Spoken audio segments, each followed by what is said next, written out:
இப்போ இந்த talk lovers இருக்காங்களே, இந்த டாக் லவர்ஸ் ரீசெண்டாக சோஷியல் மீடியாவில் பண்ணுற அலப்பறை ரொம்ப பயங்கரமாக இருக்குது. இந்த டாக் லவர்ஸ்லாம் மோஸ்ட்லி பார்த்தீங்கன்னா லோன்லியாக இருப்பாங்க, சிங்கிளாக இருப்பாங்க, ஃபேமிலி அவங்களுக்கு இருக்காது, ஹார்ட் ப்ரோக்கனாக இருப்பாங்க, ஹியூமன் ஹேட்டர்ஸாக இருப்பாங்க, கண்டிப்பாக ஹியூமன் ஹேட்டர்ஸாக தான் இருப்பாங்க.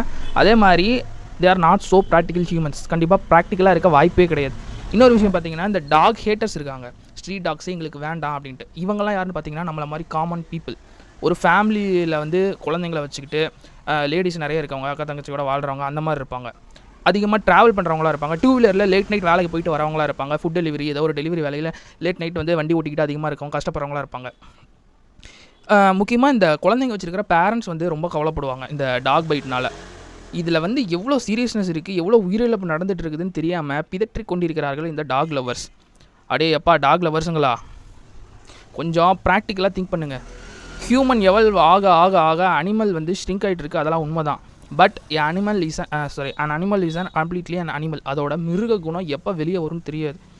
நரி, ஒல்ஃப், அந்த ஃபாக்ஸு இதிலேருந்து பிரிஞ்சு வந்தது தான் இந்த டாக் இனம், நாய் இனமே. அதுக்குள்ளே இன்னமும் மிருக குணம் அதிகமாகிட்டு இருக்குது. டாக் அதிகமாக பெருக பெருக பெருக அதுக்கு ஏற்கனவே உணவு இல்லாமல் கஷ்டப்பட்டுட்டு இருக்கு. நிறைய குட்டிங்க வண்டியிலையும் லாரிலையும் அடிபட்டு செத்துக்கிட்டு இருக்குது. அதோட மென்டல் ஹெல்த் பயங்கரமாக இப்போ பாதிக்கப்பட்டு வெறி பிடிச்சி பசியில் அது கஷ்டப்பட்டுட்டு இருக்கு. நீ போய் சாப்பாடு கொடுன்னா இங்கே மனுஷன் ஒவ்வொருத்தனும் உங்களை மாதிரி வசதியாக காரில் போகிறவங்க கிடையாது.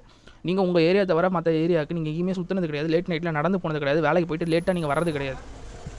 இந்த மாதிரி நாய்ங்க அதிகமாக பெருக பெருக அதுக்கு ஃபுட்டு இல்லாமல் தான் மனுஷத்தை கடிக்குது. நீங்கள் எப்படி போய்ட்டு ஒவ்வொருத்தரையும் அடாப்ட் பண்ணி, இங்கே மனுஷன் சர்வைவ் ஆகிறதே பெரிய விஷயமா இருக்குது. மிடில் கிளாஸில் இருக்க ஒவ்வொருத்தரும் அவனோட ஃபேமிலியை ஃபீட் பண்ணுறதே ரொம்ப கஷ்டமாக இருக்கும்போது ஒவ்வொருத்தனும் ஒவ்வொரு ஸ்ட்ரீட் அனிமல்ஸும் அடாப்ட் பண்ணி நொட்டணுமாமா.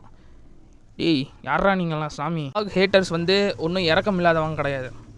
நாய் உயிரை விட சின்ன பிஞ்சு குழந்தைங்க உயிர் ரொம்ப ரொம்ப முக்கியம். ஏண்டா, ஏதோ ஒரு நாய்க்கு போகிற அந்த நாய்க்கு கவலைப்படுற நாயே தானோட குழந்தை தான் கஷ்டப்பட்டு சோறு ஊட்டி பால் ஊட்டி வளர்த்த பெத்த தகப்பனும் அம்மாவும் அந்த நாய்க்காக கவலைப்படுவாங்களா, இல்லை அந்த அவங்க பெத்த குழந்தைக்காக கவலைப்படுவாங்களா? ஏன்டா நாய் அடிக்கிற நாய்ங்களா?